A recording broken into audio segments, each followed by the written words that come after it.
آوازات اندر آ جائیے. آواز بلند نعرے سلوات. اللهم صل على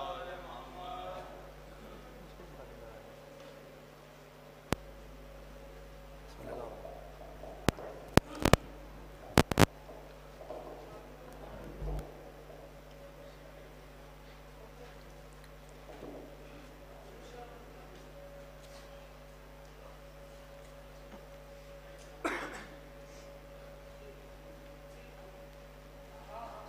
اللهم صل على محمد وآل محمد.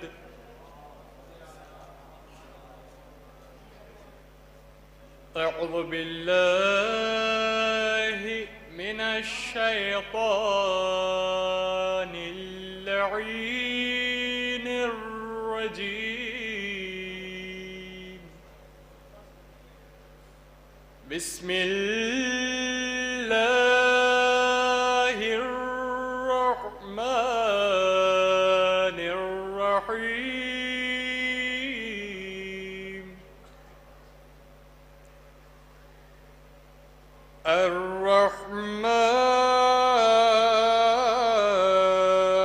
الرحمن علم القرآن.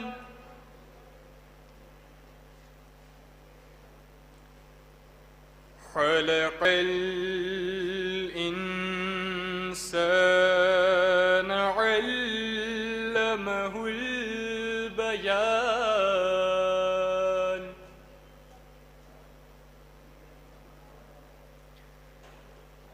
الشمس والقمر بحسبان والنجم والشجر يسجدان بالقسط ولا تخسروا الميزان.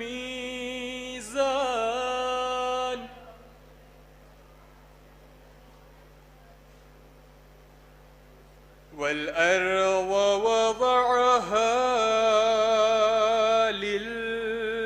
للأنام فيها فاكهة والنخل ذات الأكمام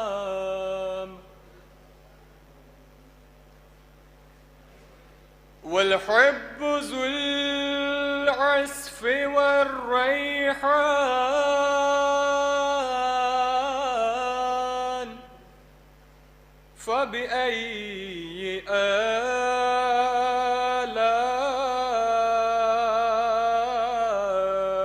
آلاء ربكما تكذبان.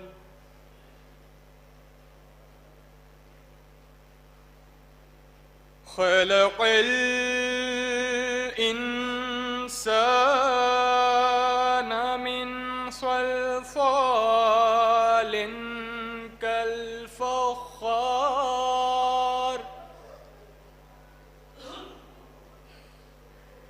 وخلق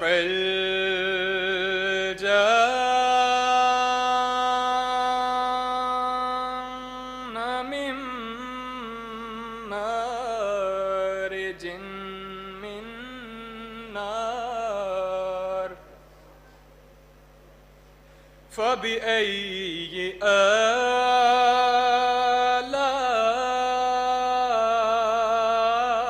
آلاء ربكما تكذبان.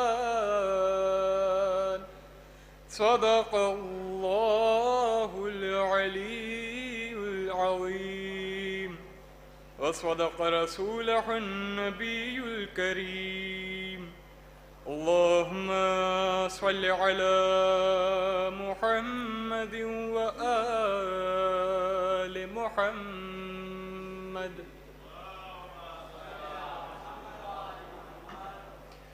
مصائب کے چند شعر پیش کرا تھا. ہائے بابا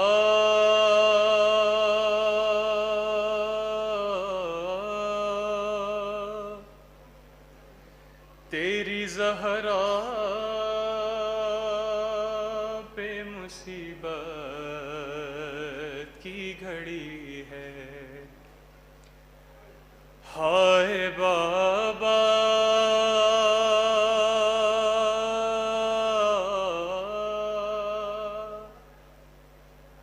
تیری زہرا پہ مصیبت کی گھڑی ہے، کیسے دروازہ ہٹاؤں، کیسے محسن کو بچاؤں، سانس سینے میں رکی ہے، تیری زہرا پہ مصیبت کی گھڑی ہے۔ ارے بابا تیری امت نے بنا دی ہے یہ حالت بابا، ارے تیری امت نے بنا دی ہے یہ حالت بابا، ارے کوئی پسلی بھی نہیں میری سلامت بابا، ارے سانس لیتی ہوں میں جس دم گھٹنے لگتا ہے میرا دم، صرف مرنے کی کمی ہے، تیری زہرا پہ مصیبت کی گھڑی ہے۔ ارے شرم آتی ہے بھلا تم کو بتاؤں کیسے، ارے یہ اذیت کے نشان تم کو دکھاؤں کیسے، ارے تم نہ پہچان سکو گے، دیکھ کر مجھے کو کہو گے کیا میری زہرا یہی ہے، تیری زہرا پہ مصیبت کی گھڑی ہے۔ یہ آخری شعر دیکھیں، ارے ہاتھ میں جس کے میرا ہاتھ دیا تھا تم نے، ہے ہاتھ میں جس کے میرا ہاتھ دیا تھا تم نے، ارے کہہ کے من کر تو جسے مولا کہا تھا تم نے، ارے میں نے ہر موڑ پہ بابا ساتھ اس کا ہے نبھایا، کیا میرا جرم یہی ہے، تیری زہرا پہ مصیبت کی گھڑی ہے، ہائے بابا تیری زہرا پہ مصیبت کی گھڑی ہے۔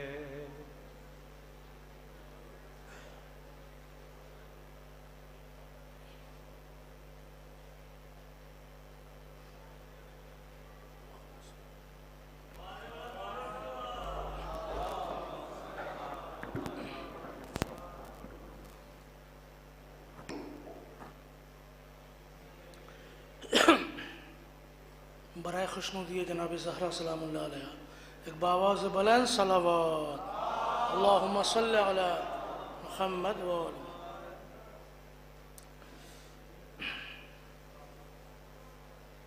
جو حضرات باہر تشریف فرما ہیں ان سے میری مؤدبانہ گزارش ہے کہ فرش اعظم پہ تشریف لے آئیں. قبلہ و کعبہ تشریف لا چکے ہیں, مجلس میں مزید تاخیر نہ ہو. ایک بار اور بآواز بلند صلوات انشاءاللہ.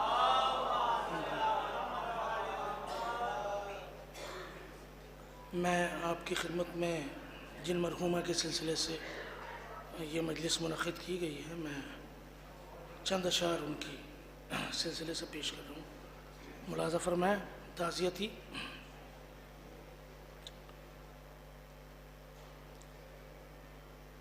دیکھیں خاص طور سے کون سمجھے گا زمانے میں وقار اہل بیت.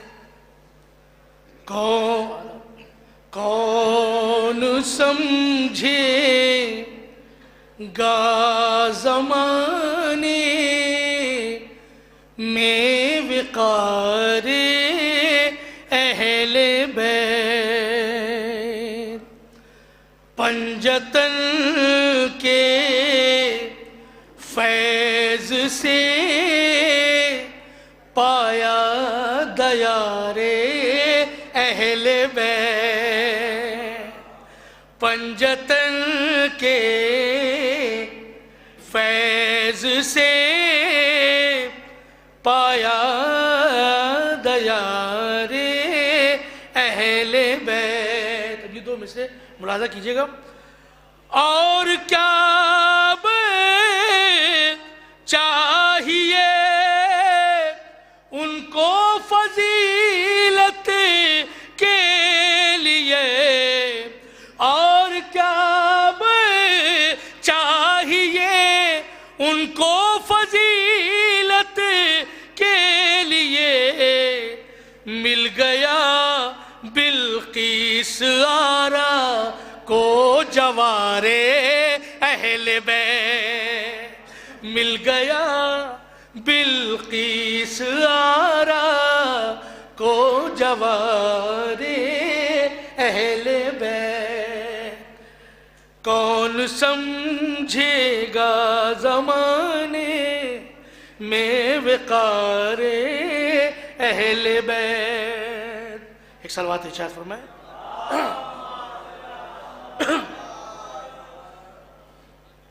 چار مصرع اور پیش کر رہا ہوں, ملاحظہ فرمائیے گا شاید کسی لائق ہوں.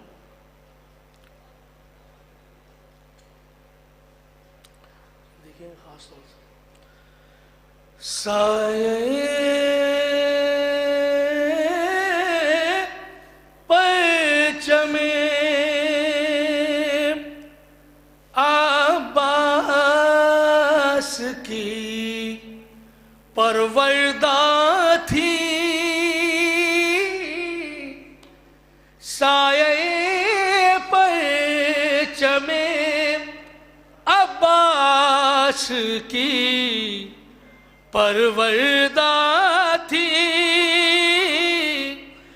اس لیے سایہ رحمت میں ہے بلقیس آرا. سایہ پرچم عباس کی پروردہ تھی. اس لیے سایہ رحمت میں ہے بلقیس آرا. الفت فاطمہ زہرا کا یہ انعام ملا. الفت فاطمہ زہرا کا یہ انعام ملا. چین سے شاہ کی جنت میں ہے بلقیس سارا، چین سے شاہ کی جنت میں ہے بلقیس سارا۔ صلوات پڑھیں محمد والے۔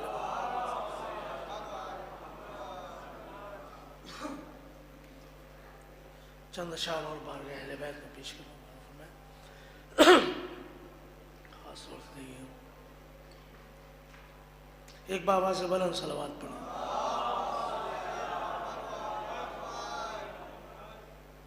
خاص طور سے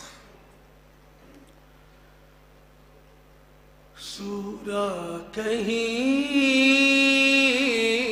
پا اور کہیں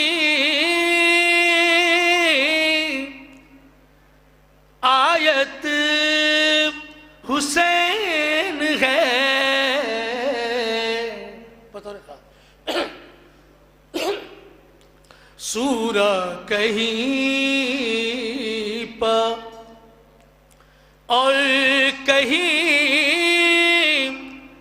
آیت حسین ہے، سورہ کہیں پائی کہیں آیت حسین ہے، قرآن کے لبوں کی تلاوت حسین ہے، قرآن کے لبوں کی بھی مطلب پیش خدمت نہیں ہے، قرآن کے لبوں کی تلاوت حسین ہے۔ یہ شعر ملاحظہ کریں کہ سائے میں جس کے خانے کعبہ بھی آ گیا، سائے میں جس کے خانے کعبہ بھی آ گیا، ایسی فضیلتوں کی عمارت حسین ہے، ایسی فضیلتوں کی عمارت حسین ہے۔ یہ شعر خاص طور سے دیکھیے گا کہ اسلام بولا خاک شفا میری سجدگاہ، مولوی بھائی دیکھیے گا، اسلام بولا خاک شفا میری سجدگاہ، زینب میری نماز ہے نیت حسین ہے، زینب میری نماز ہے نیت حسین ہے،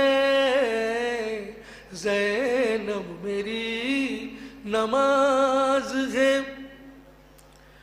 خنجر کو موت آئی زمین کھا گئی اسے، خنجر کو موت آئی زمین کھا گئی اسے، نو کے سینہ پا زندہ سلامت حسین ہے، نو کے سینہ پا زندہ سلامت حسین ہے۔ بہت اختصار سے دو شعر ہے، دو تین شعر۔ نو کے سینہ پا زندہ سلامت حسین ہے۔ یہ شعر خاص اور دیکھیے گا کہ بولی نماز، صلوات پڑھے محمد والے محمد، نو کے سینہ پر زندہ سلامت حسین ہے۔ خاص طور سے دیکھیں گے کہ بولی نماز فیش عذاب پڑھو مجھے، بولی نماز فیش عذاب پڑھو مجھے، میری قبولیت کی ضمانت حسین ہے، میری قبولیت کی ضمانت حسین ہے، میری قبولیت کی ضمانت حسین ہے، کہ کعبے کی آرزو ہے مدینے کی بھی طلب، کعبے کی آرزو ہے مدینے کی بھی طلب،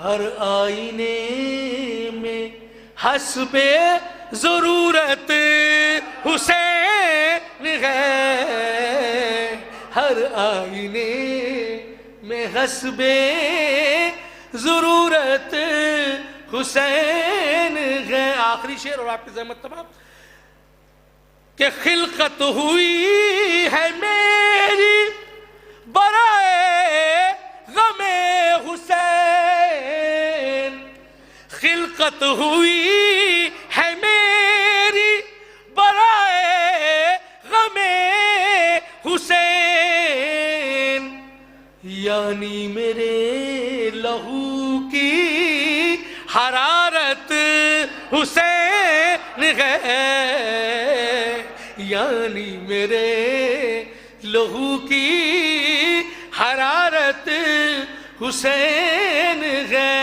عزت سے جی رہا ہوں یہ کم تو نہیں وقار،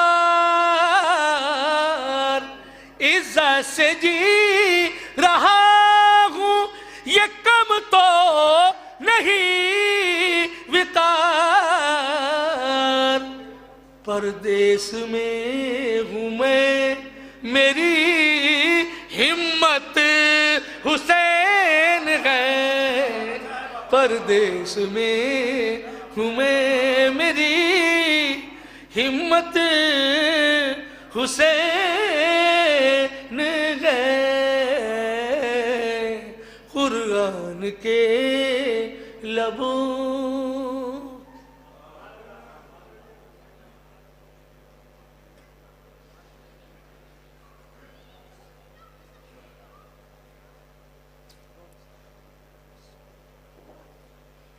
نعرے صلوات کا سہارا دے۔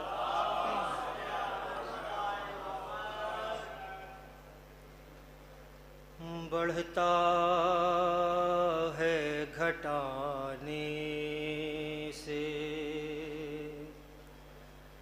بڑھتا ہے گھٹانے سے،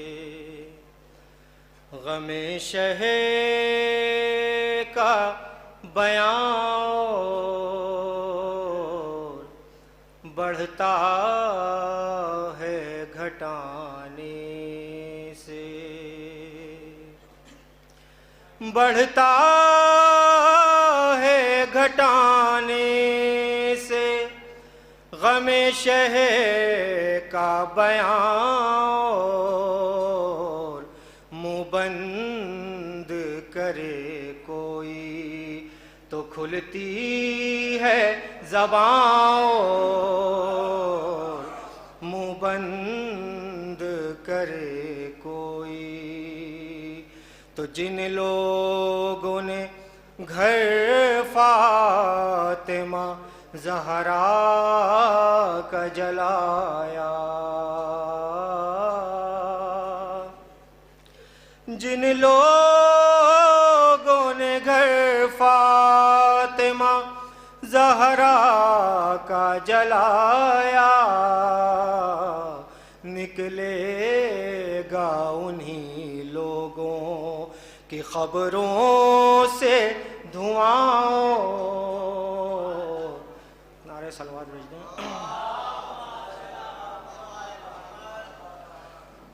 نکلے گا انہی لوگوں کی خبروں سے دھواں، لے جائیں گے ہم پرچم عباس وہاں تک، لے جائیں گے ہم پرچم عباس وہاں تک. سنتے ہیں ستاروں سے بھی آگے ہے جہاں، بڑھتا ہے گھٹانے سے. نعرہ صلوات.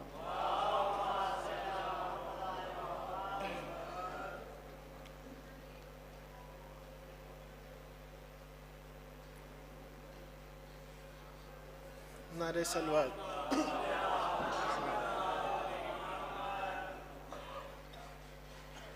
نعرہ صلوات.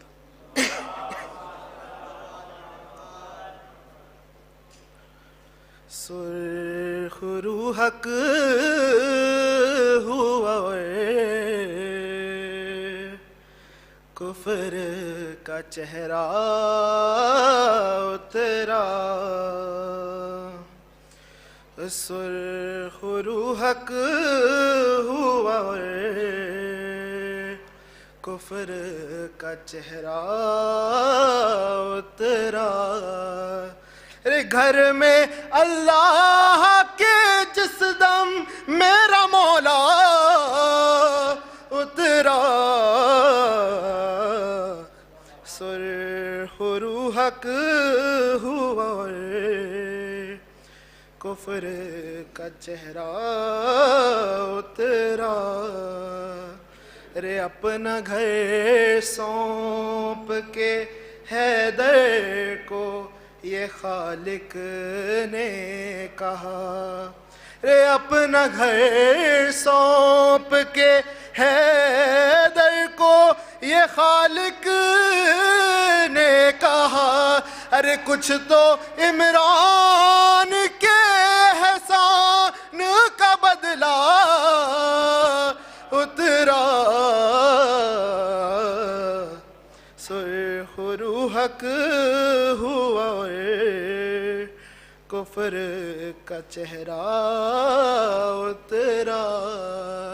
رے بعد مرنے کے بھی ہم کرتے رہیں گے ماتم، رے بعد مرنے کے بھی ہم کرتے رہیں گے ماتم. ارے کون کہتا ہے کہ زینب تیرا قرضہ اترا،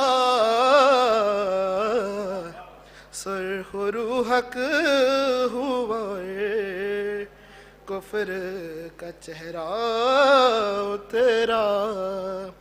رے دیکھنے والوں نے دیکھا تھا وہاں نور علی، رے دیکھنے والوں نے دیکھا تھا وہاں نور علی. رے جب عزادار کا تربت میں جنازہ اترا، سرخ روحک ہوا کفر کا چہرہ اترا. نعرہ صلوات. رے ذوالفقار اسد اللہ اٹھانے کا تھا شوق، رے ذوالفقار اسد اللہ اٹھانے کا تھا شوق. ارے کتنے اصحابوں کا اس شوق میں شانہ اترا، سرخ رو حق ہوا اور کفر کا چہرہ تیرا. نعرہ سلوات.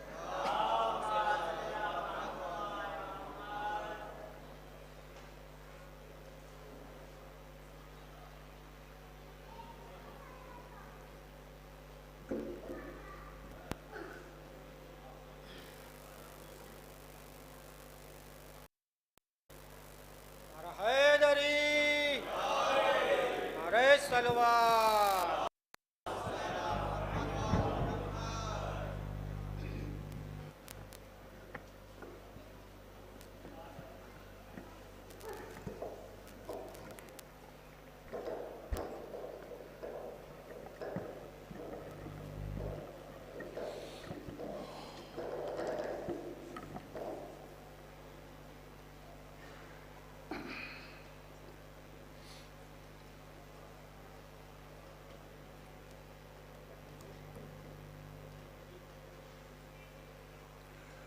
فاتحہ.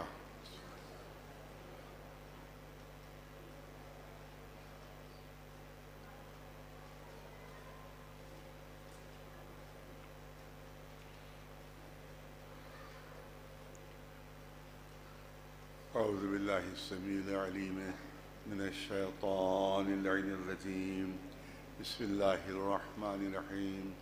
الحمد للہ رب العالمین والصلاة والسلام على سید الانبیاء والمرسلین سیدنا و نبینا و شفیع المذنبین ابی القاسم محمد اہل بیتہ الطیبین الطاہرین المعصومین.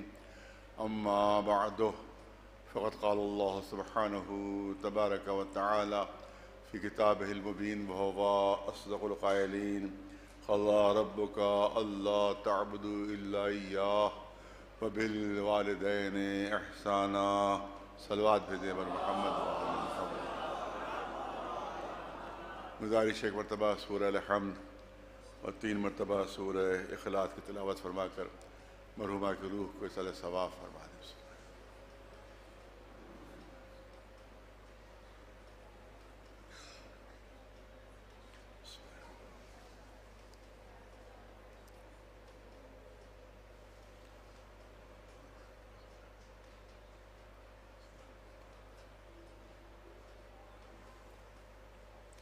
مشہور و معروف آیہ کریمہ ہے کہ جس میں قدرت کی طرف سے اعلان ہو رہا ہے کہ قضا ربک اللہ تعبدوا الا ایاہ. اللہ کا فیصلہ یہ ہے کہ تم اللہ کے علاوہ کسی اور کی عبادت نہیں کر سکتے. عبادت ہمیں صرف اللہ کی کرنا ہے. سجدے صرف اللہ کے لیے، سر عبودیت صرف اللہ کے سامنے جھکانا ہے، نمازیں صرف اللہ کے لیے. لیکن اسی کے ساتھ ساتھ بالکل متصل ہے وبالوالدین احسانا. دیکھو اپنے والدین کے ساتھ حسن سلوک کرو، اپنے والدین کے ساتھ نیک برتاؤ کرو. والدین کی عظمت اور شرف اور مرتبے کے لیے اتنا کافی ہے کہ اللہ نے اپنی عبادت کے ساتھ ماں باپ کا ذکر کیا ہے. میری عبادت کرو، ماں باپ کے ساتھ حسن سلوک کرو، ماں باپ کے ساتھ نیک برتاؤ کرو. ایک جگہ اعلان ہو رہا ہے انشکر لی ولوالدیک. آپ دیکھیے اہمیت، دیکھیے ماں باپ کی اہمیت دیکھیے. انشکر لی ولوالدیک. اللہ اعلان فرما رہا ہے کہ میرا شکر ادا کرو، اور بالکل متصل حکم ہے میرا شکر ادا کرو اور والدین کا شکریہ ادا کرو. اس کا مطلب یہ ہے کہ گویا قدرت کی طرف سے اعلان ہو رہا ہے کہ تمہیں میری عبادت کا اس وقت تک سلیقہ ہی نہیں آ سکتا جب تم ماں باپ کی خدمت نہیں کرو گے. اگر میری عبادت کا سلیقہ تمہیں سیکھنا ہے تو ماں باپ کی خدمت کر کے تم میری عبادت کا سلیقہ سیکھ سکتے ہو. زیادہ تفصیلی بیان نہیں ہوگا. آپ دیکھیں اسلام کی ایک خصوصیت ہے جو آپ کے سامنے پیش کرنا چاہتا ہوں. 3 مقامات ایسے ہیں کہ جہاں اللہ نے اسلام میں کوئی کافر، مشرک، مسلمان، غیر مسلم، شیعہ، سنی، کسی چیز کی کوئی قید اس میں نہیں رکھی. 3 مقامات ایسے ہیں جہاں کوئی قید، کوئی کنڈیشن نہیں. ایک تو یہ کہ اگر کسی سے وعدہ کیا ہے اگر ہم نے کسی سے وعدہ کر لیا تو اگر مسلمان سے وعدہ کیا ہے تب بھی وہ وعدہ پورا کرنا واجب ہے، اگر مسلمان سے کیا ہے۔ اگر کسی غیر مسلم سے وعدہ کر لیا ہے تو غیر مسلم سے وعدہ وفا کرنا بھی واجب ہے۔ ایسا نہیں ہے کہ ہم نے کسی مسلمان سے وعدہ کر لیا تو اس کو تو پورا کر دیا، اور کسی مثلا ہندو بھائی سے، کسی سکھ سے، کسی عیسائی سے وعدہ کیا تو سوچا اب یہ تو ہمارے مذہب کا ہے ہی نہیں، یہ تو غیر مذہب کا ہے، لہٰذا اس سے وعدہ ہم پورا اپنا نہ کریں۔ نہیں، واجب ہے اسلام میں، اوبلیگیٹری ہے اسلام میں کہ اگر مسلمان سے وعدہ کیا ہے تو اس کو بھی پورا کرو، اور کسی نان مسلم سے وعدہ کیا ہے چاہے کسی مذہب کا ہو اس کو پورا کرنا بھی واجب ہے۔ یہ بہت ضروری چیز ہے۔ اسی طرح سے اور بھی 3 چیزیں ہیں کہ اگر کسی کی امانت لی ہے، آپ نے تفصیل کرنا ہے، اگر امانت لی ہے کسی نے آپ کو کوئی چیز امانت کے طور پر رکھوا دی ہے کہ 1000 روپے آپ میرے امانت کے طور پر رکھ لیجئے، یا یہ میرا زیور ہے آپ رکھ لیجئے اپنے پاس، میرے پاس حفاظت کا طریقہ نہیں ہے، آپ نے کیا وہاں پھر آپ کی حفاظت ہوگی۔ تو اگر کسی مسلمان نے امانت دی ہے، تو اس کی حفاظت کرنا بھی واجب، اس میں بھی خیانت کرنا حرام۔ اور کسی اگر غیر مسلم نے ہمیں کوئی امانت دے دی کہ اس کو آپ رکھیے اپنے پاس، کی حفاظت کیجیے، تو غیر مسلم کی امانت میں خیانت بھی حرام ہے۔ یہ نہیں کہ مسلمان کی امانت تو واپس کر دی اور کوئی غیر مسلم اس نے امانت دی تو کہا ارے بھائی اس کو کھا جاؤ، اس میں کوئی حرج نہیں، اس کو ہضم کر جاؤ، کوئی حرج نہیں۔ نہیں، ایسا بالکل نہیں۔ اسلام میں خاص سختی سے ہے کہ مسلمان کی امانت ہے تب بھی اس پہ کوئی خیانت نہیں کر سکتا، اس پہ کوئی قطر بیعت نہیں کر سکتا، اس پہ کوئی بے ایمانی نہیں کر سکتا۔ اور اگر کسی نان مسلم سے امانت لی ہے چاہے کسی بھی دھرم، کسی مذہب کا ہو، اس میں بھی خیانت نہیں کر سکتے، اس کو بھی اسی طرح سے آپ کو واپس کرنا ہوگا جس طرح سے آپ نے امانت لی ہے۔ یہی وجہ ہے کہ آپ دیکھیں رسول اللہ کی 2 خصوصیتیں سب سے زیادہ مشہور ہے، ایک صادق، ایک امین، سچا اور امانت دار، سچا اور امانت دار۔ اور جانتے ہیں کہ یہ امین کس نے کہا، یہ صادق امین کس نے کہا؟ یہ جو دشمن تھے ان کی طرف سے سند ملی، جو نہیں ماننے والے تھے ان کی طرف سے سند ملی۔ اور آپ یاد رکھیں کہ جتنی بھی رسول اللہ کے پاس امانتیں تھیں کسی مسلمان کی امانت نہیں تھی۔ رسول اللہ کے پاس جو امانتیں تھیں لوگوں نے دی تھی اس کو حفاظت کرنے کے لیے، تو کسی مسلمان کی وہ نہیں تھی، سب غیر مسلموں کی تھی، سب نان مسلموں کی امانتیں تھیں۔ اسی لیے جب رسول اللہ ہجرت کر کے مدینے جانے لگے تو آپ نے مولا علی کو سپرد کیا کہ دیکھو یہ ساری امانتیں تم میری طرف سے واپس کرنا۔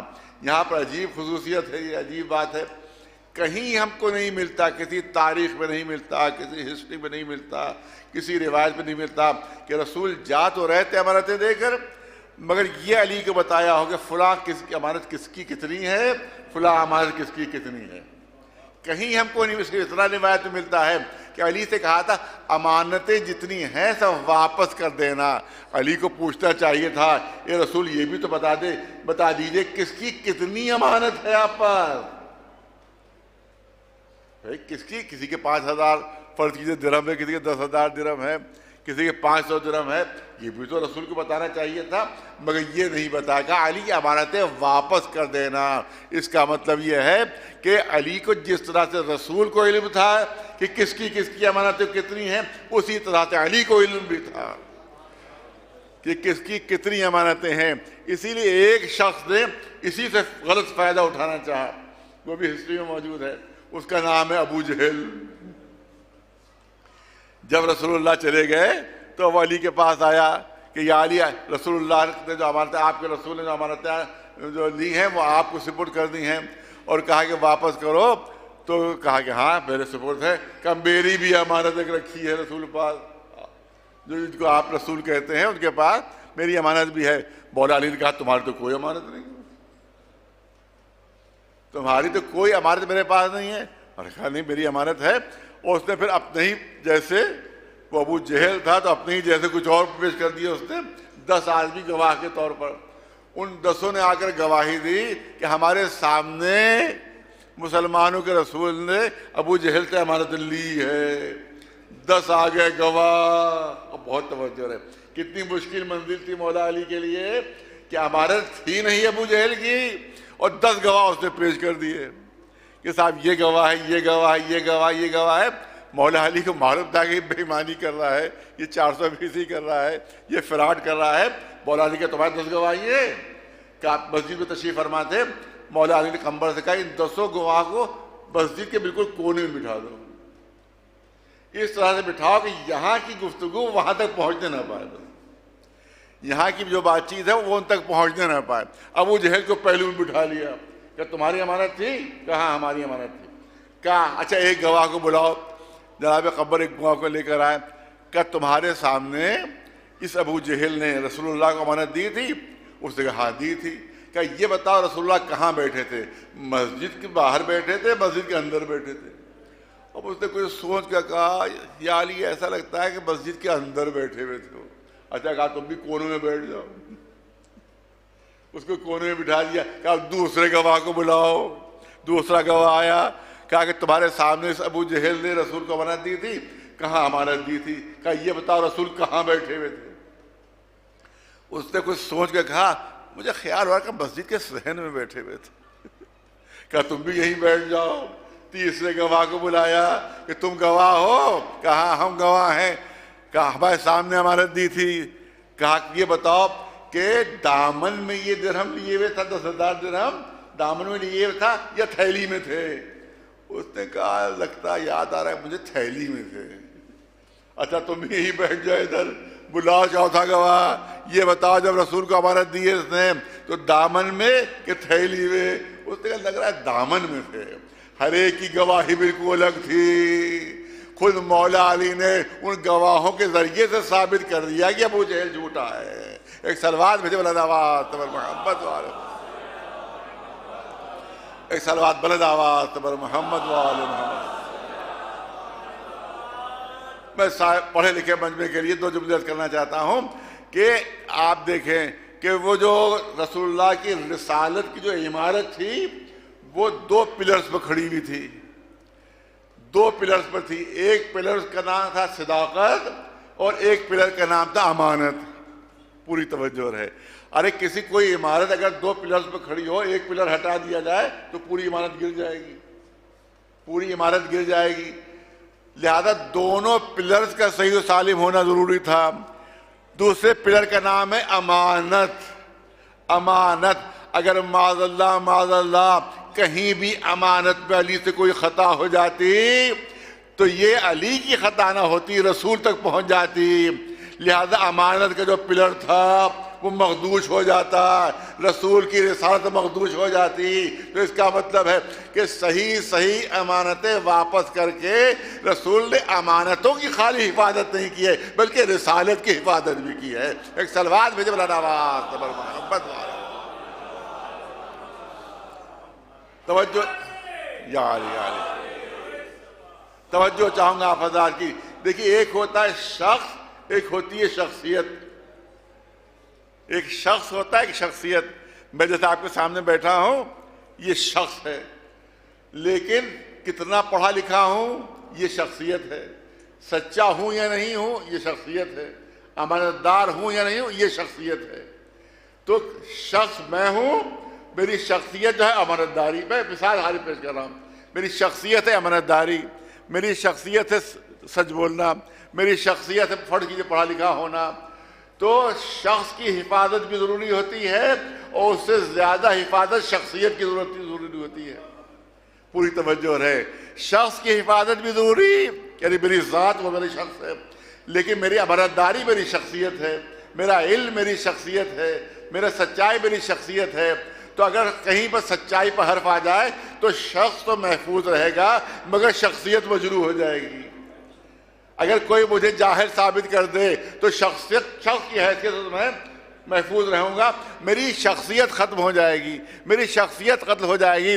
تو اب یہ علی کا کمال ہے کہ بستر پر سو کر رسول کو بحیثیت شخص بچایا تھا اور امانتیں صحیح صحیح واپس کر کے رسول کی شخصیت کی حفاظت کی تھی۔ ایک صلوات بھیجے بلند آواز صبر محمد والا،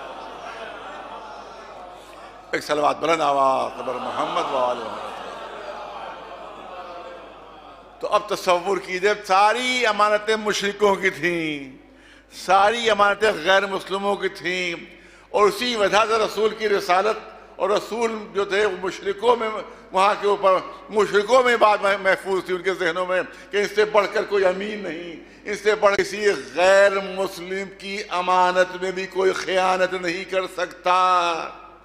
ارے توجہ چاہوں گا، کسی غیر مسلم کی امانت میں بھی کوئی خیانت نہیں کر سکتا۔ مجھے یہ بتاؤ کہ اوقاف کس کی امانت ہے؟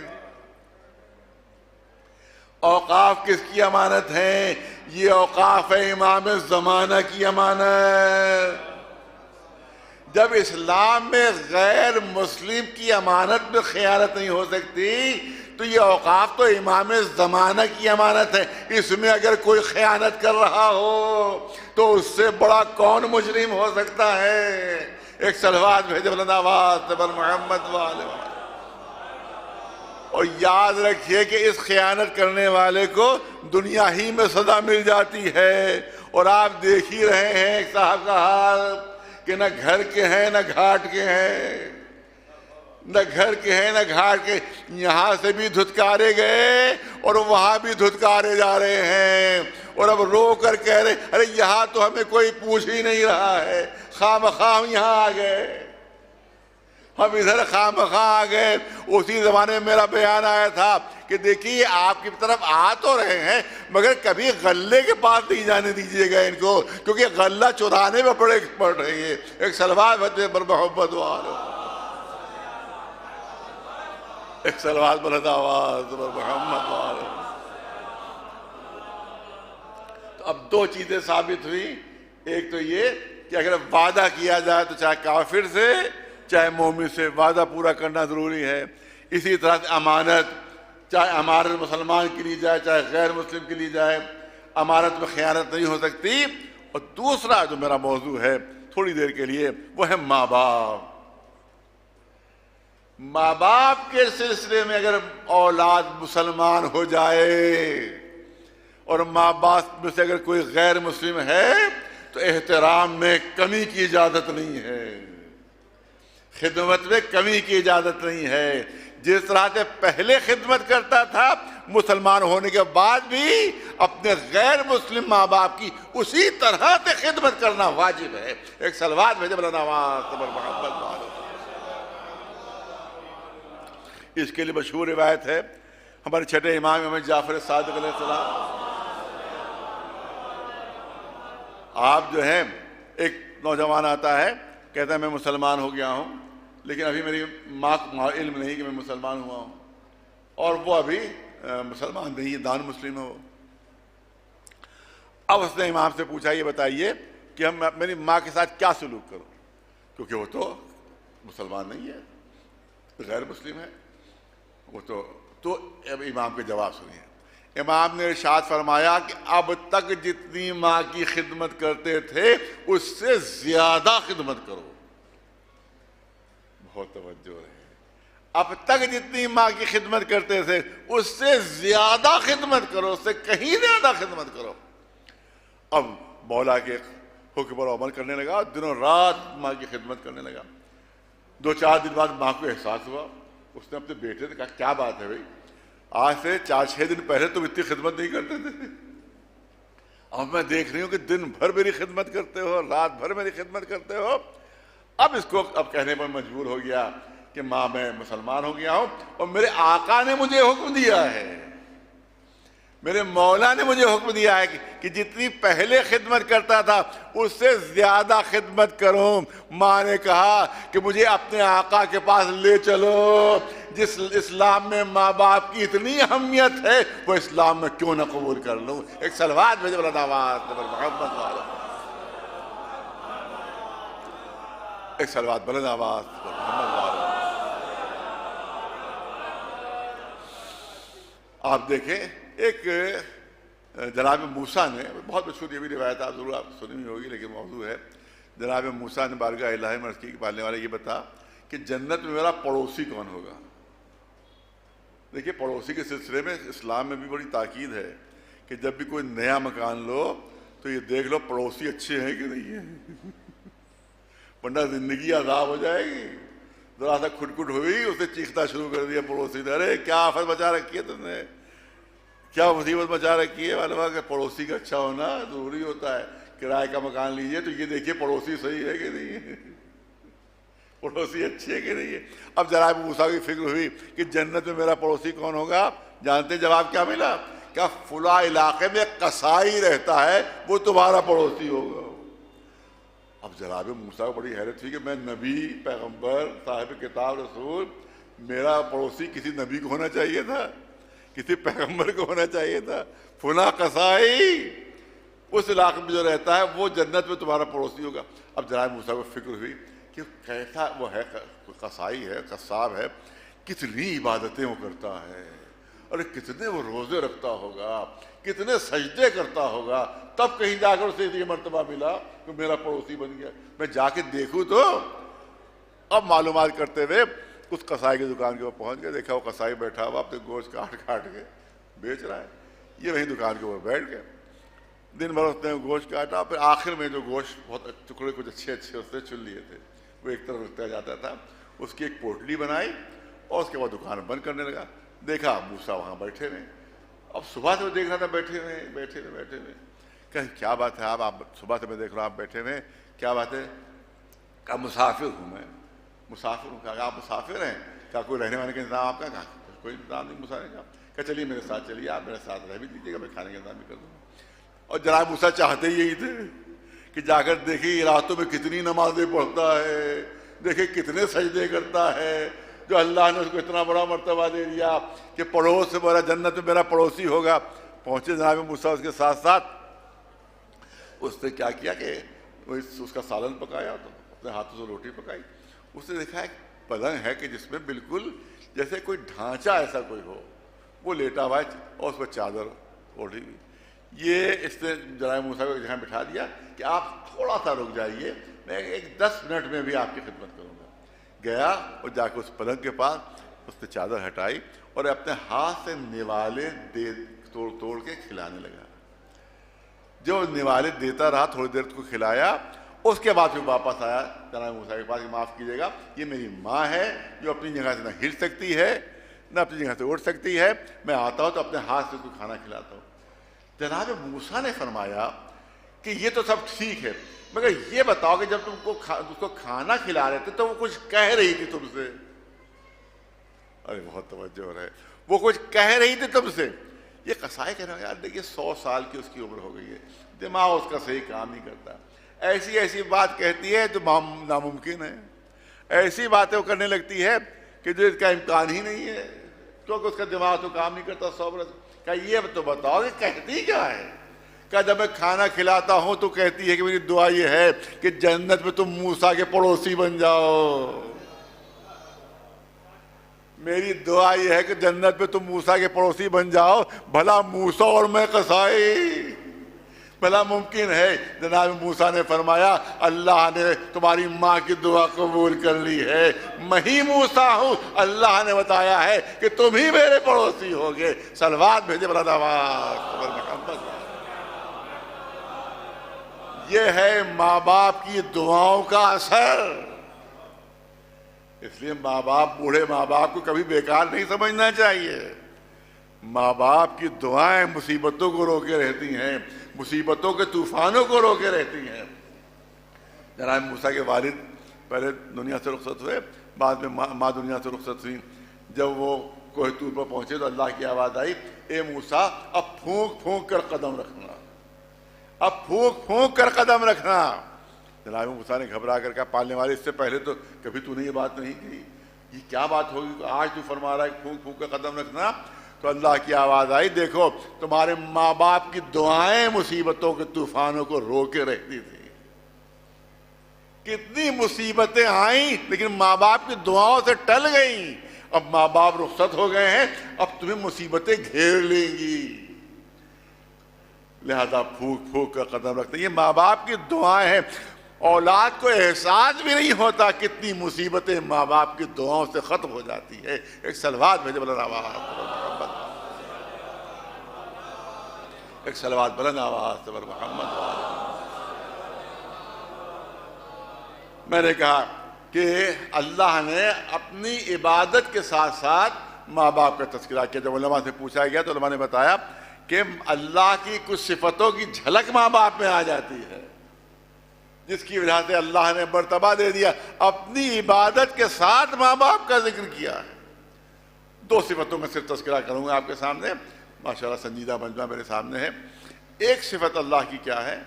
اللہ کی صفت یہ، کبھی کسی نعمت کا بدل اس نے نہیں چاہا۔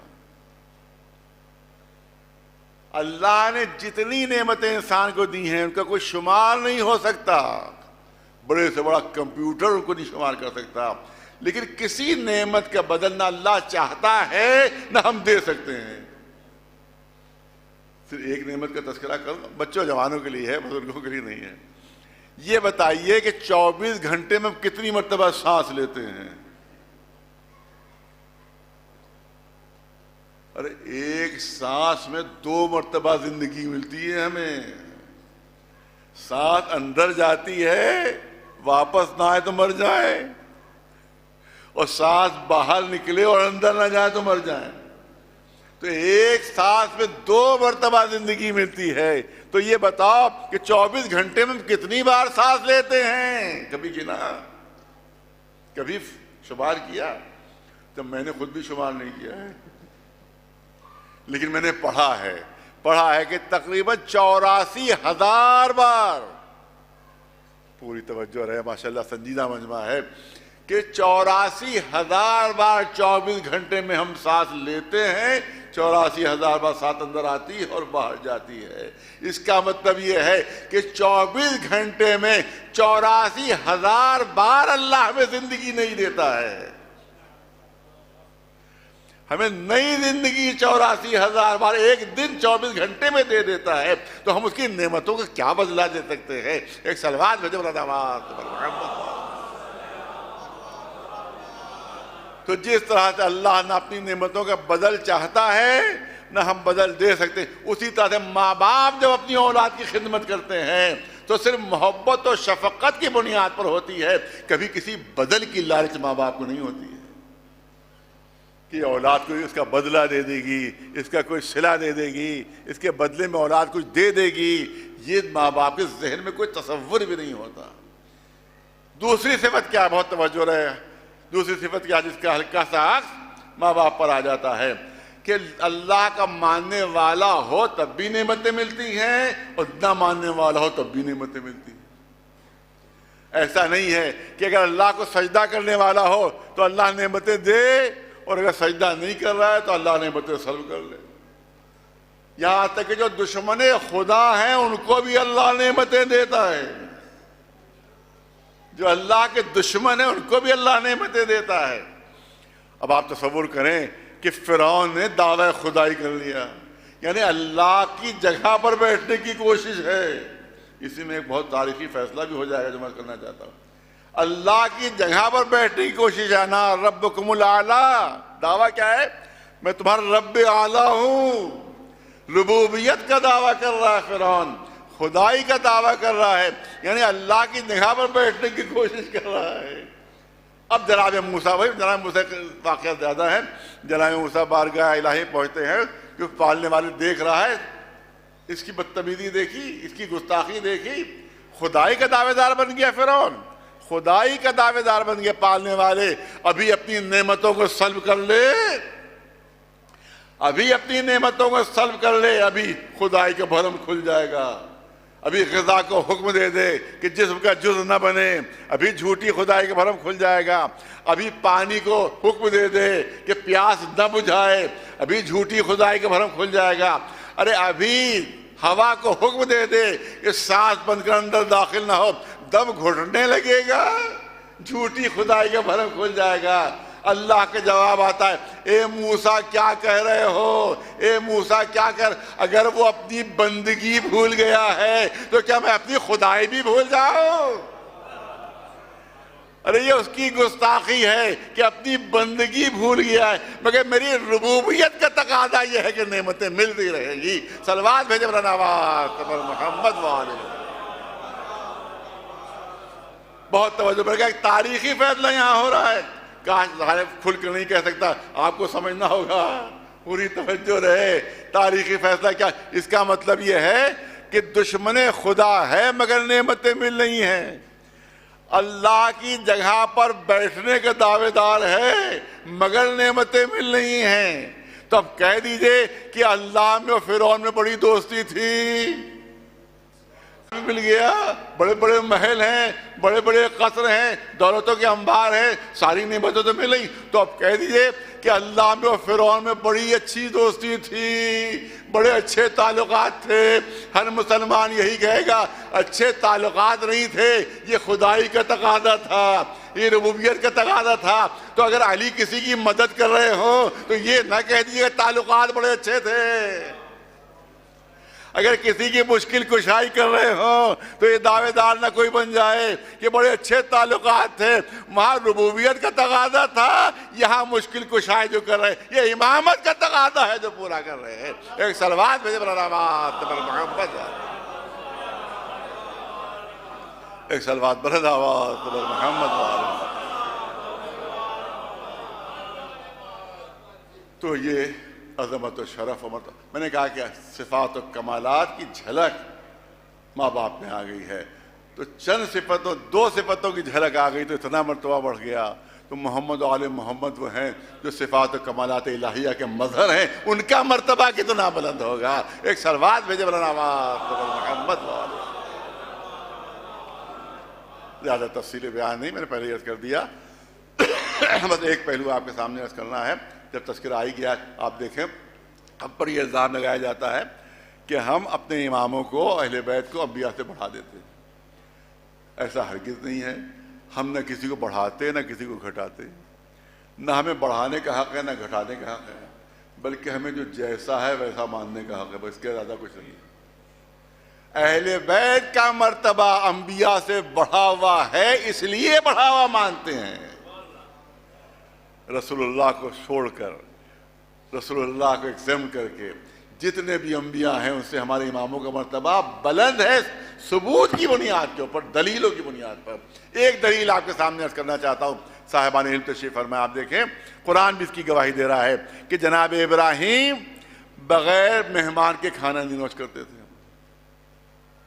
بغیر مہمان کے کھانا نہیں کھاتے تھے۔ ایک مرتبہ ایسا ہوا کہ کوئی مہمان ان کو نہیں ملا، جا کر وہ راستے پہ کھڑے ہو گئے کہ شاید کوئی مہمان آ رہا ہو، میں اس کو لے کے اپنے گھر چلا جاؤں۔ دیکھا کہ ایک بیچارہ مسافر چلا آ رہا ہے، جناب ابراہیم نے اس کو روک لیا، کہا کہ مسافر ہو؟ کہا کہ ہاں۔ کیا بھوک لگی ہے؟ کہ ہاں بھائی بھوک تو لگی ہے، چلو میرے گھر میں کھانا کھا لو۔ اب ظاہر مفت کا کھانا کون چھوڑے گا بھائی؟ کہا ہاں بھائی لے چلو، لے کے چلے۔ جناب ابراہیم دسترخوان لگا دیا، کھانا لگا دیا، اور جناب ابراہیم نے فرمایا کہ شروع کرو کھانا۔ اس نے جیسے نوالا توڑا اور منہ میں رکھنا چاہا، جناب ابراہیم نے ہاتھ پکڑا، اس مہمان کا ہاتھ پکڑا۔ مہمان نے تعجب سے کہا عجیب آدمی ہو، خود ہی کھانا کھلانے لائے ہو، خود ہی کھانا کھانے تو روک رہے ہو۔ ارے جب روکنا تو لائے کیوں؟ کہا نہیں، کھانا کھانے سے نہیں روک رہا ہوں، مگر تو نے نوالا توڑ کر منہ میں رکھنا چاہا، اللہ کا نام نہیں لیا، تو نے بسم اللہ تو کہی نہیں، تو نے اللہ کا نام تو لیا ہی نہیں۔ مہمان نے کہا کون اللہ؟ میں تو کسی اللہ کو نہیں جانتا، میں تو کسی اللہ سے نہیں واقف۔ ارے اپنے خالق کو نہیں جانتا، اپنے رازق کو نہیں جانتا، اپنے پیدا کرنے والے کو نہیں جانتا؟ کہ نہیں میں تو کسی اللہ کو نہیں جانتا۔ کہ نہیں، میرے دسترخوان، جناب ابراہیم کہہ رہے ہیں کہ میرے دسترخوان پر بغیر اللہ کا نام لیے کوئی کھانا نہیں کھا سکتا۔ ارے وہ بھی ضد کا پکا تھا، اس نے کہا جب جانتا ہی نہیں تو نام نہیں لوں گا، اور بھوکا اٹھ گیا۔ جناب ابراہیم کے دسترخوان سے وہ مہمان بھوکا اٹھ کر چلا گیا۔ اللہ کی آواز آتی ہے، اے ابراہیم تم نے کیا کیا؟ ایک مہمان کو بھوکا چلا جانے دیا۔ جناب ابراہیم فرماتے ہیں، اے پالنے والے کیسے میرے دسترخوان پر کھانا کھاتا؟ ارے تیرا نام نہیں لے رہا تھا، تیرا نام لیے بغیر کیسے میرے دسترخوان پر کھانا کھا سکتا تھا؟ لہذا میں نے اس کو کھانا نہیں کھانے دیا۔ اللہ کی آواز آئی، اے ابراہیم تم ایک مرتبہ اسے کھانا نہیں کھلا سکے، میں تو جب سے پیدا ہوا ہے اسے رزق دے رہا ہوں، میرا دسترخوان اس کے سامنے بچھا رہتا ہے۔ صلوات بھیجے مولانا آواز پر محمد والے، ایک صلوات بلند آواز پر محمد والے۔ بس ماشاءاللہ آپ نے کہا بافہم مجمع ہے۔ اب آپ دیکھیں یہاں پر، یہاں کے اوپر الہی صفت یہ ہے، ایک وہ ابراہیم ہے کہ نہیں ماننے والا اللہ کا تو بھوکا جانے دیا، الہی صفت یہ ہے کہ چاہے ماننے والا ہو چاہے ماننے والا نہ ہو اس تک رزق پہنچتا رہے گا۔ اب سنیے، شہزادے ہلکا سا بخار ہوا، رسول اللہ کی خدمت میں شہزادی پہنچی کہ بچوں کو ہلکا سا حرارت ہلکے بخار ہو گیا ہے۔ رسول نے فرمایا بیٹی سے، اپنی بیٹی شہزادی فاطمہ زہرا سلام اللہ علیہا، بیٹی سے کہا روزے نظر کر لو۔ شہزادی نے 3 روزے نظر، بہت توجہ چاہتا ہوں اس واقعے کی طرف، شہزادی نے 3 روزے نظر کیے۔ پہلا روزہ رکھا گیا، شمون جو یہودی تھا اس کے پاس تھوڑے سے جو مولالی لے کر آئے، شہزادی نے چکی پیسی، جو سے روٹی تیار ہوئی، جیسی روٹی تیار ہوئی تو سرحد لگ جاتا ہے، شہزادی وہ روٹی رکھ دیتی ہے۔ جیسے ہی افطار کا وقت آتا ہے، جیسے ہی اہل بیت نے روٹی کی طرف ہاتھ بڑھایا، دروازے سے آواز آئی میں مسکین ہوں اور بھوکا ہوں۔ ساری 5 روٹیاں اٹھ کر اس مسکین کو چلی گئیں، اہل بیت بھوکے رہ گئے اور پانی سے روزہ افطار کیا۔ دوسرا دن آیا، دوسرے دن پھر شمون یہودی کے یہاں سے گیہوں لایا گیا، جو لایا گیا، جو پھر پیسا گیا، شہزادی نے پھر روٹیاں تیار کی۔ پھر افطار کا وقت آتا ہے، جیسے ہی روٹیوں کی طرف ہاتھ بڑھا پھر دروازے پر آواز آئی میں یتیم ہوں۔ پھر پوری روٹیاں چلی گئیں۔ اب دوسرا فاقہ اہل بیت کو ہے، دوسرا بہت توجہ رہے واقعے پر، دوسرا فاقہ ہے، پانی سے روزہ افطار کیا۔ اب تیسرا دن آتا ہے، 3 روزے نہیں نظر مانے، تیسرا دن آتا ہے، تیسرے دن پھر روزہ رکھا۔ پھر شمون یہودی یہاں سے جو آتے ہیں، پھر اس کو پیسا جاتا ہے۔ اس کے بعد جیسے ہی افطار کا وقت آیا، روٹیاں تیار ہیں، جیسے ہی ہاتھ بڑھا، اب قرآن خود کہتا ہے وَيُطْعِمُونَ الطَّعَامَ عَلَىٰ حُبِّهِ مِسْكِينًا وَيَتِيمًا وَأَسِيرًا۔ منظر کشی قرآن نے کہی ہے کہ پہلے دن آنے والا مسکین ہے، دوسرے دن آنے والا یتیم ہے، اور تیسرے دن جو آیا ہے وہ اسیر ہے۔ بہت توجہ ہے، پڑھا لکھا مجمع، پوری توجہ چاہوں گا۔ تیسرے دن اسیر، اسیر معنی پرزنر، اسیر کے معنی قیدی۔ جیسے اس نے کہا میں اسیر ہوں، 5 روٹیاں اٹھ کر چلی گئیں۔ تیسرا فاقہ ہے، اہل بیت کا تیسرا فاقہ ہے۔ جو ہسٹری جانتے ہیں اس زمانے میں مسلمان قیدی نہیں ہوتے تھے، بلکہ جو جنگیں ہوتی تھیں نان مسلموں سے، غیر مسلموں سے، ان میں جو قیدی ہوتے تھے وہ شہر کے اندر رکھے جاتے تھے، اور شہر والوں کی ذمہ داری ہوتی تھی کہ ان کے کھانے کا انتظام کریں۔ تو اب جو علی کے دروازے پر آیا ہے، جو شہزادی کے دروازے پر آیا ہے، قیدی ہے، اس کا مطلب مسلمان نہیں ہے، اس کا مطلب ہے غیر مسلم ہے۔ پہلے دن آنے والا مسلمان، دوسرے دن آنے والا مسلمان، لیکن تیسرا فاقہ جس کے لیے برداشت کیا ہے وہ مسلمان نہیں تھا، غیر مسلم تھا۔ ارے وہ ابراہیم تھے کہ ایک کو برداشت نہیں کر سکے، یہ اہل بیت ہے کہ 3 دن کا فاقہ برداشت کر لیا، مگر کسی غیر مسلم کو بھوکا رہنا برداشت نہیں کیا ہے۔ ایک صلوات بھیجے مولانا آواز، ایک صلوات بلند آواز پر محمد وآل محمد۔ اب ظاہر ہے کہ بہت سنجیدہ مجلس ہے، لیکن اسی میں ایک پہلو اور نکلتا ہے، اس کو کیوں چھوڑا جائے؟ ایک صلوات بھی بلند آواز پر محمد۔ اور بہت بڑی سچائی ہے، کوئی انکار نہیں کر سکتا ہے، کوئی انکار نہیں کر سکتا ہے۔ یہ 5 روٹیاں جو گئی ہیں، پہلے دن مسکین، دوسرے دن یتیم، تیسرے دن اسیر، یہ 5 روٹیاں جو گئی ہیں، اس میں کیا رسول اللہ کی روٹی شامل تھی؟ نہیں. اللہ نے سورہ دہر میں اعلان کیا وَجَزَاهُمْ رَبُّهُمْ جَنَّةً وَحَرِيرًا. ہم نے ان روٹیوں کو طفیل میں اہل بیت کو پوری جنت دے دی. ہم نے ان روٹیوں کے بدلے میں اہل بیت کو پوری جنت دے دی. ان روٹیوں میں رسول کی روٹی شامل نہیں تھی. اگر شامل ہو تو کوئی ہاتھ اٹھا کے دے. شامل ہو رسول کی روٹی تو کوئی بھی ہاتھ اٹھا سکتا نہیں. رسول کی روٹی شامل تھی. صرف اور صرف اہل بیت کی روٹیاں تھیں. رسول کی روٹی اس میں شامل نہیں تھی. یہ مصلحت الہیہ تھی کہ رسول کی روٹی شامل نہ ہو. ارے توجہ چاہوں گا. یوں تو پوری کائنات رسول اللہ کی ہے. کائنات کے ہر چیز کے مالک رسول اللہ ہیں.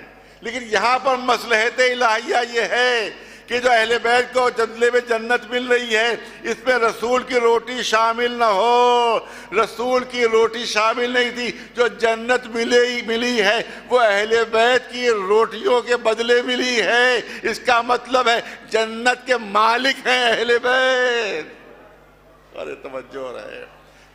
قرآن کہہ رہا ہے جزاہم ربہم جنتاً وحریرا. ہم نے ان کو جنت دے دی. بدلے میں جنت دے دی. رسول کی روٹی شامل نہیں ہے. کیوں؟ میں نے کہا مصلحت الہیہ. مثال پیش کر دوں تاکہ بچے یہ بات سمجھ سکیں. میں کسی علاقے میں جا رہا تھا, کسی دیہات وغیرہ میں جا رہا تھا اکثر, تو دیکھا کہ ایک باغ ہے خوبصورت سا جس میں بہترین درخت لگے ہوئے ہیں, بہترین پھل لگے ہوئے ہیں. میں باغ کے اندر داخل ہو گیا اور ایک درخت سے ایک پھل توڑ کر میں کھانا شروع کیا. جیسے ہی میں نے کھانا شروع کیا مالی لاٹھی لیے ہوئے آ گیا وہاں پر. ارے بھائی آپ نے پوچھا بھی ہے, آپ نے پتہ بھی لگایا کہ مالک کون, بغیر مالک کی اجازت کے, یا آپ نے کیسے توڑ لیا, آپ نے پھل کیسے کھا رہے؟ میں نے پوچھا یہ بتائیے مالک کون ہے اس کا؟ کہا اس کے 5 مالک ہیں. ارے توجہ ہو رہا ہے. اس باغ کے 5 مالک ہیں. میں نے کہا نام تو بتائیے ذرا سا. کہا دیکھیے ایک فلاں صاحب ہیں, فلاں صاحب ہیں, فلاں صاحب ہیں, فلاں سے 4 آدمیوں کا نام لیا. میں نے کہا بھیا ان سے تو میری کوئی دوستی ہے نہیں, تھوڑا سا ان کے ساتھ میرے تعلقات میں چپکلش چل رہی ہے اس سے. 5واں مالک کون ہے؟ 5ویں مالک کے جیسے ہی نام لیا, ارے تم میرے بالکل یار ہیں, وہ تو ہر وقت کے ساتھی ہیں, بڑی آپس میں محبت ہے, بڑی دوستی ہے میں آپس میں. لہذا اب جب وہ بھی اس میں حصے دار ہیں تو میں جن سے دشمنی ہے ان کے حصے سے نہیں لے رہا ہوں, جس سے دوستی ہے اس کے حصے سے کھا رہا ہوں, جس سے دوستی ہے اس کے حصے سے کھا رہا ہوں. اگر رسول کی روٹی بھی شامل ہوتی تو مسلمان بڑا ہوشیار ہے, جنت کے اندر گھس جاتا اور کہتا اہل بیت کے حصے میں نہیں آیا ہوں, رسول سے بڑی دوستی ہے, میں ان کے حصے میں آیا ہوں. پہلے ہی سے اللہ نے قطع کر دیا معاملات کو کہ رسول کی روٹی ہے ہی نہیں, صرف اہل بیت کی روٹیوں کے بدلے میں جنت مل رہی ہے. اگر اہل بیت سے دوستی ہے تو جنت میں جا سکتے ہو, ورنہ نہیں جا سکتے. ایک صلوات محمد ایک صلوات بلند آواز پر محمد والے. اور یہ روٹیاں کس کے ہاتھ کی پکی ہوئی ہیں؟ شہزادی کونین فاطمہ زہرا سلام اللہ علیہ, جن کے کنیز کی یہ سارے ثواب کی مجلس ہے. اسی روٹیوں کے بدلے میں جنت ملی ہے, جو کائنات کی ملکہ ہیں. لیکن عالم یہ ہے کہ گھر میں فاقے ہوتے ہیں. عالم یہ ہے کہ بچوں کے پاس صحیح کپڑے نہیں ہیں. عالم یہ ہے کہ 3 دن کے فاقے ہیں, کہ پوری کائنات کی ملکہ ہو, اور علی وہ ہیں جو مزدوری کر رہے ہیں, اور جو مزدوری ملتی ہے اس سے گھر کا خرچ چلتا ہے. لیکن جس فاطمہ زہرا کے لیے صحیح ترمذی شریف کی حدیث ہے کہ رسول تعظیم کے لیے اٹھ رہے ہیں, جس فاطمہ زہرا کے ہاتھوں کو بوسہ دے رہے ہیں, جس فاطمہ زہرا کو رسول اپنی جگہ پر بٹھا رہے ہیں. ابھی کل 3 دن ہوئے رسول کی وفات کو, کل 3 دن ہوئے تھے کہ کچھ لوگ پہنچتے ہیں, اے علی فاطمہ سے کہہ دیجئے کہ دن کو رویا کریں یا رات کو رویا کریں. ان کے رونے سے ہمارے کاروبار زندگی میں فرق آ رہا ہے. مولا نے مسلمانوں کی بات شہزادی تک پہنچا دی کہ بنت رسول کچھ لوگ آئے ہیں جن کی فرمائش یہ ہے کہ آپ یا دن کو رویا کریں یا رات کو رویا کریں. ان کے آپ کے رونے سے ان کے کاروبار زندگی میں فرق آ رہا ہے۔ شہزادی نے عجیب حسرتناک جواب دیا، کہا علی جا کر اس سے کہہ دیجئے کہ انہیں زیادہ دنوں کی زحمت نہیں، میں ان کے درمیان زیادہ دن زندہ رہنے والی نہیں ہوں۔ مگر مولا نے یہ اہتمام کیا کہ صبح ہوتے جنت البقیع لے جاتے تھے، شام ہوتے واپس لے آتے تھے۔ ایک مرتبہ آپ جو وقت غروب واپس لینے پہنچے تو دیکھا شہزادی کے چہرے کا رنگ کچھ زیادہ متغیر ہے، رنگ رخ کچھ زیادہ اڑا ہوا ہے۔ مولا نے گھبرا کر کہا، بنت رسول کیا بات ہے، آپ کے چہرے کا رنگ زیادہ اڑا ہوا ہے؟ کہا اے علی آپ نے غور نہیں کیا، ارے جس درخت کے سائے میں دن بھر باپ کا ماتم کرتی تھی، رات میں کسی نے وہ درخت کاٹ دیا، میں نے دن بھر دھوپ میں باپ کا ماتم کیا ہے۔ میں شہزادی کی خدمت پہ ہاتھ جوڑ کر کرنا چاہتا ہوں، شہزادی شکر کیجئے مدینہ ہے، کربلا نہیں ہے۔ ارے کم از کم بیٹی کو اتنی اجازت تو ہے کہ دھوپ ہی میں صحیح باپ کا ماتم کر لے۔ آ کر کربلا کا منظر دیکھیے، ننھی سی سکینہ، آنکھ میں آنسو کا قطرہ بھی آتا ہے تو کبھی نوک نیزہ سے اذیت ہے، کبھی تعزیانے سے اذیت ہے۔ اس کے بعد تاریخ اسلام کا وہ سیاہ ترین باب جب دروازہ توڑا گیا، جب دروازہ توڑا جاتا ہے، آگ لگائی جاتی ہے، دروازہ ٹوٹا، شہزادی دیواروں در کے درمیان آ جاتی ہے، پسلیاں ٹوٹ گئی، شہزادی کی پسلیاں ٹوٹ گئی، جناب محسن کی شہادت ہو گئی، شہزادی زمین پر گر پڑی۔ ہاں پوری طرح سے شہزادی کی مصیبتیں بیان بھی نہیں ہوتی ہیں، نہیں ہماری زبان میں دم نہیں ہے کہ پوری طرح سے مصیبتیں بیان کر سکے۔ بس اتنا سن لیجئے کہ جب دروازہ توڑا گیا تو شہزادی دروازے کے نیچے آ گئی تھی، جتنا مجمع اندر داخل ہوا علی کو گرفتار کرنے، اسی دروازے پر پیر رکھتا ہوا۔ اب تصور کرو کہ شہزادی کتنی زخمی ہو گئی ہوگی، پسلیوں میں کتنی اذیت ہوگی۔ یہی ٹوٹی پسلیاں ہیں جو شہادت کا سبب بنتی ہیں۔ تو اب تصور کرو کہ زندگی کے آخری دن ان ٹوٹی پسلیوں میں کتنی اذیت ہوگی۔ مگر روایت کہتی ہے مولا نے دیکھا کہ شہزادی چکی پیس رہی ہے، بچوں کے لیے کھانے کا اہتمام کر رہی ہیں۔ علی تڑپ گئے، بنت رسول اتنی اذیت، اور اس میں آپ یہ زحمت کیوں کر رہی ہیں؟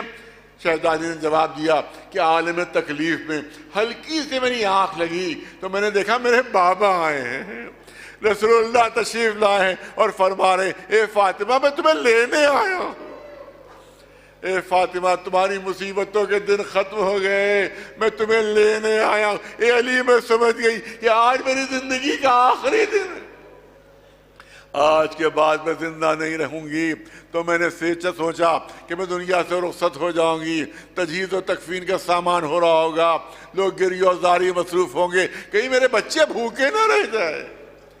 اے شہزادی آپ کو گوارا نہیں کہ آپ کے بچے تھوڑی دیر بھوکے رہے، کربلا میں آ کر دیکھیے آپ ہی کی اولادیں، چھوٹے چھوٹے معصوم بچے 3 دن کی بھوک اور پیاس سے تڑپ رہے ہیں۔ ہاں عزاداروں، روایت کہتی ہے کہ وہ وقت آتا ہے کہ شہزادی دنیا سے رخصت ہو جاتی ہیں، مولا علی نے غسل دیا، مولا علی نے کفن پہنایا، آواز دی بچوں اور آخری بار ماں کو دیکھ لو، اب قیامت سے پہلے ملاقات نہیں ہوگی۔ بس 2-3 جملے مصاحب کے سن لیجیے عزادار۔ روایت کہتی ہے کہ سب بچے آ گئے پر ایک چھوٹا سا بچہ ہے جو دور کھڑا ہوا ہے، ننھا شہزادہ حسین وہ نہیں آ رہے ہیں، اے حسین تم بھی آ جاؤ اور آخری بار ماں کو زیارت کر لو۔ امام حسین فرماتے ہیں کہ بابا جب تک ماں بلائے گی نہیں میں ماں کے پاس نہیں آؤں گا۔ روایت کہتی ہے بندے کفن ٹوٹتے ہیں، فاطمہ زہرا کے ہاتھ بدل ہو گئے، حسین کو اپنے کلیجے سے لگا لیا۔ آزادارہ تصور کرو کہ روح فاطمہ اس وقت کتنا تڑپی ہوگی جب شمر کا خنجر چلا ہوگا، کسی منادی نے آواز دی ہوگی اللہ قتل الحسین بکربلا، اللہ زبیر حسین بے کربلا. بس 1 منٹ کی زحمت ہے. صاحب اصحاب الیمین تحریر کرتے ہیں کہ وقت شہادت امام حسین ساری جماعتیں کربلا میں جمع ہو گئی تھیں. ملک آ گئے تھے, جنات آ گئے تھے, سارے انبیاء آ گئے تھے, سارے رسول آ گئے تھے, بھائی حسن آ گئے تھے, بابا علی آ گئے تھے, نانا رسول اللہ آ گئے تھے, اور کربلا کے میدان میں ماں فاطمہ زہرا آ گئی تھی. صاحب اصحاب الیمین تحریر کرتے ہیں کہ شمر نے 12 وار کیے تھے. شمر نے 12 وار کیے تھے, اور ہر وار پر کوئی نہ کوئی کربلا کی زمین سے اڑ جاتا تھا. پہلا وار ہوا, جناتوں نے اجازت مانگ لی, اے آقا ہمیں اجازت دے دیجئے, ہم جانا چاہتے ہیں, ہم اس سے آگے کا منظر نہیں دیکھ پائیں گے. جنات چلے گئے. دوسرا وار ہونا تھا, ملائکہ نے کہہ دیا کہ حسین اے آقا ہمیں اجازت دیجئے, ہم آگے کا منظر نہیں دیکھ پائیں گے. ملائکہ چلے گئے. پھر وار ہونا تھا, انبیاء نے اجازت مانگی. پھر وار ہونا تھا, رسولوں نے اجازت مانگی. روایت کہتی ہے 9واں وار ہونا تھا, بھائی حسن نے کہہ دیا اے بھیا حسین بس میرے صبر کی حد نہیں ہے, اس سے آگے کا منظر میں نہیں دیکھ پاؤں گا, مجھے اجازت تو میں کربلا سے جا رہا ہوں. 10واں وار ہونا تھا, خود بابا علی نے کہہ دیا. 11واں وار ہونا تھا, رسول بولے اے میرے لخت دل حسین میں کربلا سے جانا چاہتا ہوں, اس کے بعد کا منظر میں نہیں دیکھ پاؤں گا. عزادار اب آخری وار ہونا ہے, اب سر و تن میں جدائی ہونا ہے. حسین نے فریاد کی کہ کیا سب مجھے چھوڑ گئے, کیا میں کربلا میں اکیلا رہ گیا. پہلو سے آواز ہے نہیں میرے لال نہیں, تمہاری ماں موجود ہے, اگر سر کٹے گا تو ماں کی آغوش میں. عزادار شمر کا خود خنجر تھا, حسین کا سوکھا گلا تھا, ماں فاطمہ زہرا کا زانو تھا. ماں فریاد کرتی رہی, شمر کا خنجر تھا. سَيَعْلَمُ الَّذِينَ ظَلَمُوا أَيَّ مُنْقَلَبٍ يَنْقَلِبُونَ أَلَا لَعْنَةُ اللَّهِ عَلَى الْقَوْمِ الظَّالِمِينَ.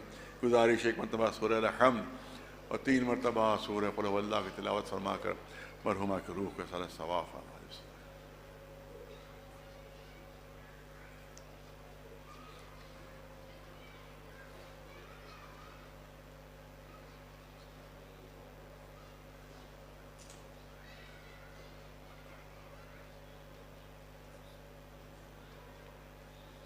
پالے والے مرحومہ کے درجات میں اضافہ فرما, جوار شہزادی کونین میں دکھائی عنایت فرما دے. پانے والے ہم سب کے گناہوں کو معاف فرما دے. ہم میں جو مریض ہیں ان کو شفا عنایت فرما دے.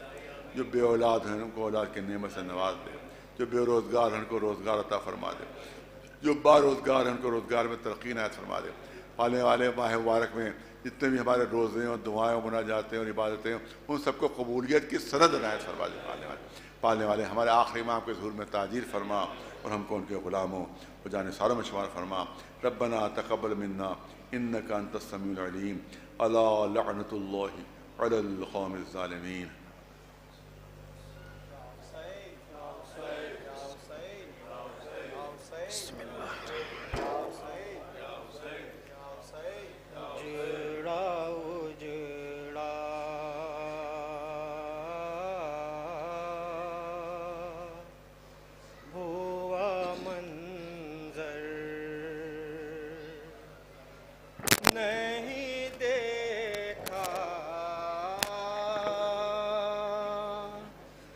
جاتا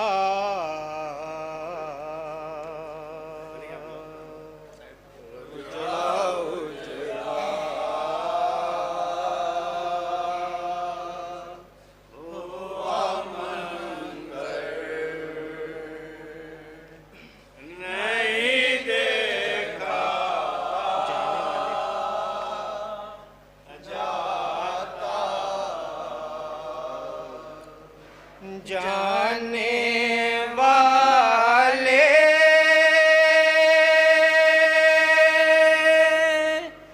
تیرے بن گر نہیں دیکھا جاتا.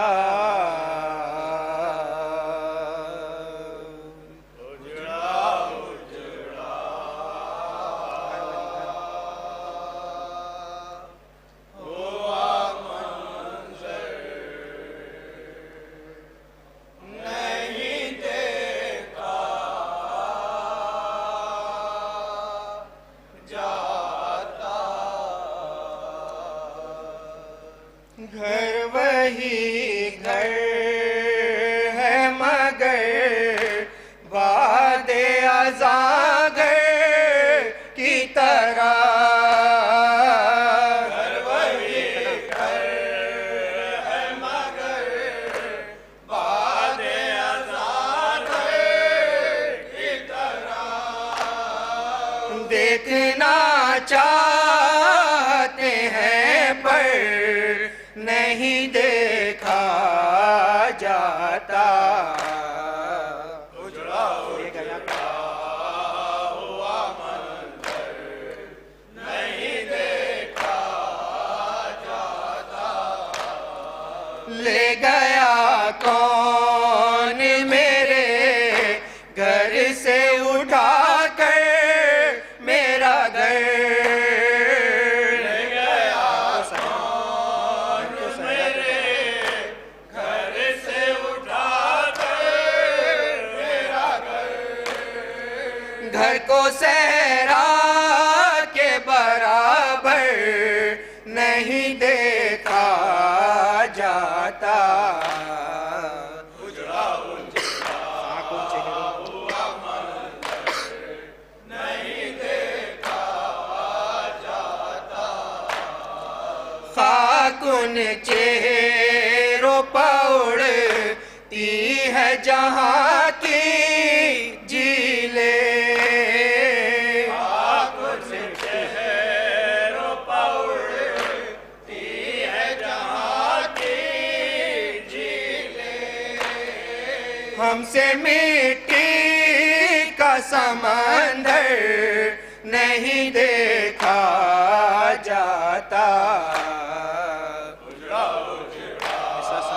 ہوا منظر نہیں دیکھا جاتا ایسا سناٹا ہوا ہے کہ گھٹا جاتا ہے دم ایسا سناٹا ہوا ہے کہ گھٹا جاتا ہے دم جھانک کر اپنے ہی اندر نہیں دیکھا جاتا اجڑا ہوا منظر نہیں دیکھا جاتا ڈھل گیا ماہ ازاں روک ست ماتم ہے نظر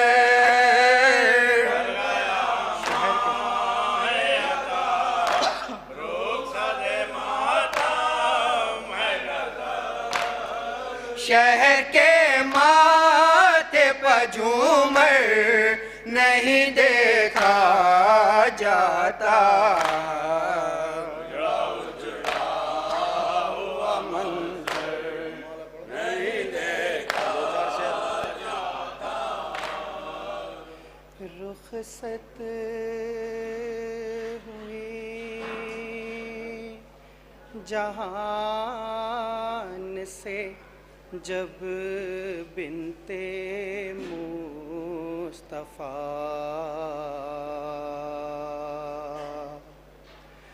روئی زمین عرش پا ماتم ہوا بپا خود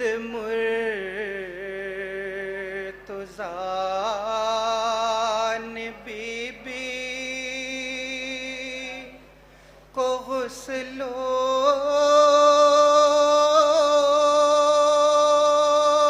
کفن دیا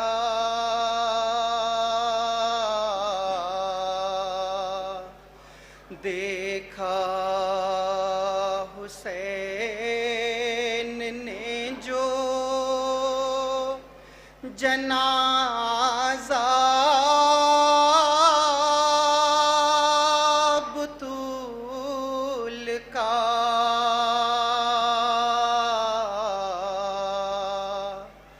آنکھوں میں اشک ہونٹوں پہ